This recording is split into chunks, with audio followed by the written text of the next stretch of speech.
you so much, ma'am, for coming to this conference on thalassemia challenges and solutions. My question is, how has the landscape of thalassemia management evolved over the years? What recent advancements will it promise? There are two things to the management of thalassemia. One is the early diagnosis and the other is managing the children who get thalassemia, major or thalassemia homozygous or maybe double heterozygous who require blood transfusion. So things which have changed over the years for the management of the children with thalassemia major is that in the earlier days when I was doing my hematology super specialty in 97-98, majority of them were going in for just transfusion and chelation, and we were working on newer chelating agents to help them and looking at the ferritin levels.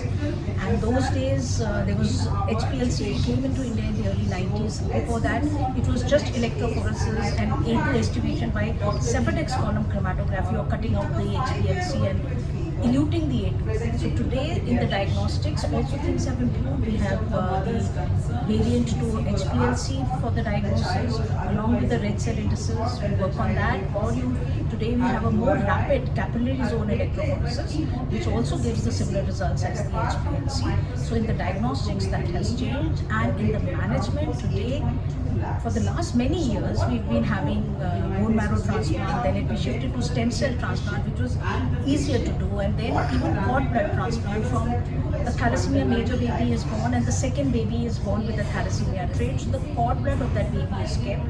Sometimes the amount of cord blood is not enough, so we've had cases when the donor becomes around 3 years old, some bone marrow taken from the donor and mixed with the cord blood and given as a bone marrow transplant. So those cases came up, and today when there is not a matched sibling donor available or a MUD donor, that is matched unrelated donor from the registry, haplo transplants are also being done to cure the children with thalassemia. So these are the major developments which have happened over the years.